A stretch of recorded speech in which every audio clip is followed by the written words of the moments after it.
morning students, this is Dharmin Kumar and welcome to the Raghuvansh Convent School online classes. Dear students, हम लोग ने previous class में पढ़ा था soil profile. तो आई होप आपको क्लियर हो गया होगा सॉइल प्रोफाइल क्या होती है, टाइप ऑफ सॉइल्स क्या होते हैं. ठीक है, तो आज हम पढ़ने वाले हैं percolation rate of water in soil. Percolation rate क्या होता है और ये पानी में ही क्यों ना पाया जाता है, मतलब पानी में ही क्यों हम उसको देखते हैं. तो उसको थोड़ा सा रीड कर लेते हैं. Many a times you observe that water drops on a cemented surface don't not seep into the ground.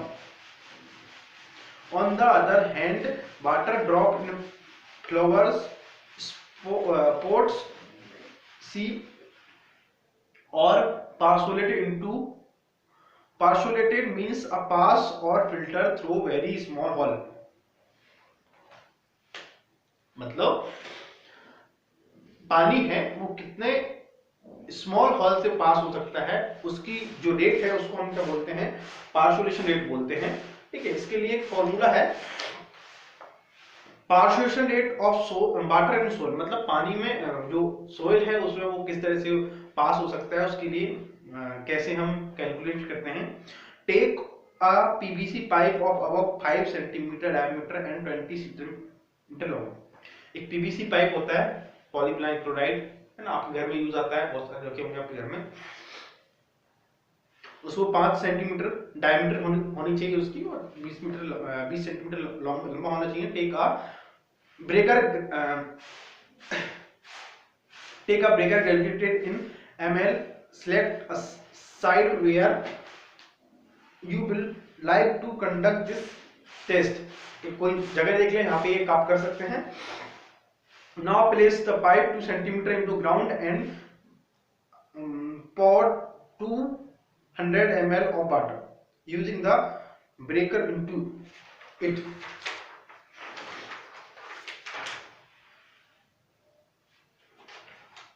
ठीक है, start nothing the time the moment you pour the water into the pipes into the times to inject tire water has parcelate into the ground. It gives the total times take to water to parcelate into the ground. We find parcelated rate as, formula क्या है उसका, parcelate rate क्या है, amount of water ml और पार्सुलेशन time, मतलब कितने time में वो नीचे जा रहा है. समझे? आप ये इस तरह से देख सकते हैं. ये सैंड में अलग होता है, क्ले में अलग होता है और लॉन में अलग होता है. ठीक है, फॉर एग्जांपल एक एग्जांपल में देखिए कि आपने amount of water 500 ml water लिया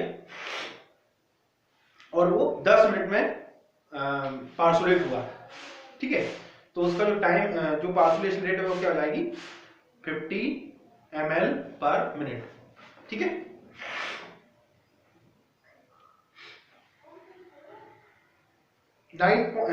हम नेक्स्ट टॉपिक पढ़ने वाले हैं soil, the greatest nature resource. जो ग्रेटेस्ट नेचर रिसोर्स क्या होते हैं, इसमें हम बात कर चुके हैं पहले. जो हमको नेचर से मिले होते हैं ऐसे रिसोर्स, कौन कौन से रिसोर्स हमको नेचर से मिले होते हैं. सनलाइट हमको नेचर से मिली है, हवा है, पानी है, हमारे लिए रिसोर्स. नेचर रिसोर्स क्या होते हैं, नेचर रिसोर्स जो हमको नेचर से मिलते हैं. सनलाइट है, एयर है, वाटर है, लैंड है. ठीक है, पेट्रोलियम वगैरह जो होते हैं वो हमको, कोल है. ठीक है, तो ये हमको क्या है, नेचर से मिलते हैं. ठीक है, इनको हम बनाते नहीं. तो अब जो लैंड है, मतलब जो जमीन है, जो सोइल है, ठीक है, वो greatest nature of the resource क्यों है, इसके बारे में पढ़ेंगे. Soil is the greatest natural resource because we derive all of the essential needs of our life from the soil directly or indirectly. मतलब ये कि हमारी लाइफ में जो हमको छोटी मोटी चीज चाहिए, उससे लेकर जो बड़ी चीज हमको चाहिए, वो सभी हम किससे लेते हैं, जमीन से लेते हैं, डायरेक्टली या इनडायरेक्टली. मतलब सपोज कीजिए मैं ये जैकेट पहना हूं तो ये जैकेट कहां से बनी है? जूट से बनी है। जूट कहां हुआ? जूट की खेती हुई, सोइल पे हुई, जमीन में हुई। ठीक है, मान के चलिए ये पीछे मेरे जो ईंट है, जो दीवार बनी है वो किससे बनी है? ईंट से बनी है। तो ईंट कहां बनी? मिट्टी से बनी, जमीन से बनी, है ना। तो कहीं ना कहीं आप जो देखेंगे सारी चीजें हैं। आप ये जो बुक मेरे हाथ में देख रहे हैं, ये बुक कैसे बनी? ये बुक बंबू से बनी है। बंबू कहां पे होगा? बंबू जमीन में होगा, सॉइल पे होगा। तो सारी चीजें जो आप देख रहे हैं वो डायरेक्टली या इनडायरेक्टली, ये तो इनडायरेक्टली हो गया, है ना। तो कि हम बंबू का फिर उससे हमने कागज बनाया, उस कागज पे हमने प्रिंट करके बुक बनाई, ठीक है। तो डायरेक्टली या तो हम डायरेक्टली उससे चीज ले रहे हैं या फिर हम उनसे इनडायरेक्टली ले रहे हैं। तो मैक्सिमम चीजें हम उसी से लेते हैं। It provides food both of humans and animals. क्या? हमारे लिए और एनिमल्स के लिए ये खाना देती है, एनिमल्स के लिए और ह्यूमंस के लिए। Cereals such as wheat, rice, mills, soy, oil seeds, pulse, beverages like tea and coffee, vegetables and fruits are obtained from the soil। ये सारी चीजें हमको किससे मिलती हैं? सोल से मिलती हैं। We get fiber like cotton, cotton है, फ्लेक्स है, जूट है, ये सब हमको कहां से मिलता है? जिसके बारे में मैंने बात की अभी। फॉर अदर क्लॉथ्स और शूल्स the soles provided us fuels and timbers, tobacco, rubber, etc known as primary food production। इनको हम क्या बोलते हैं? Primary food production. Fossil fuels like coal, petroleum and natural gas are also obtained from soul.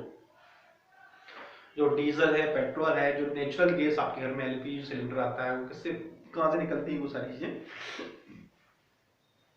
Soul से निकलती है।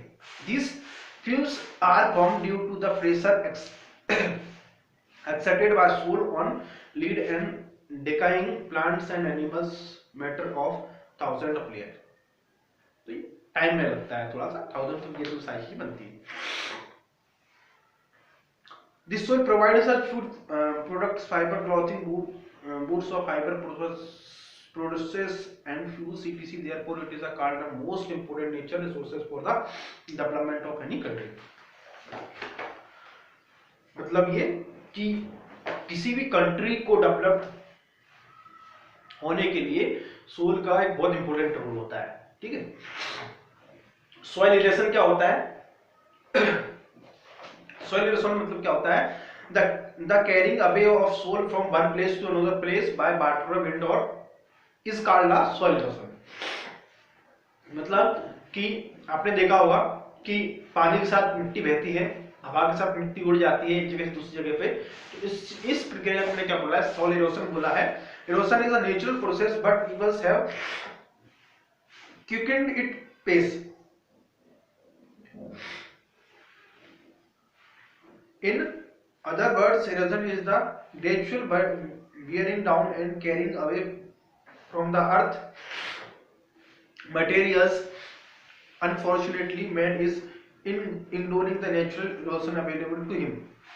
Due to the human activities, greenlands are being destroyed by overgrazing। overgrazing मतलब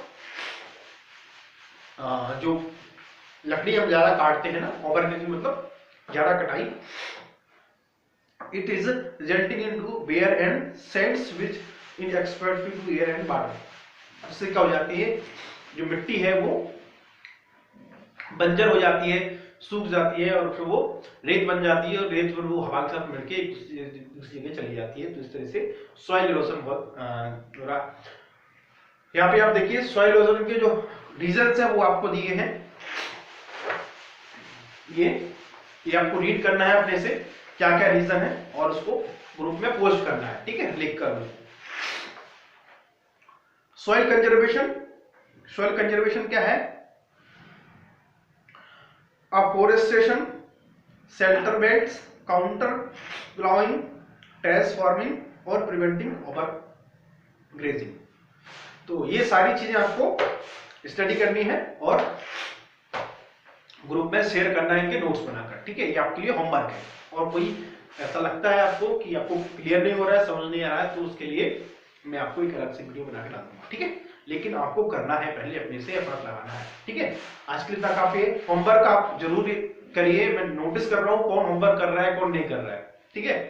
तो होमवर्क को आप सीरियसली लीजिए, ठीक है। Thank you for the watching video and stay home, stay safe.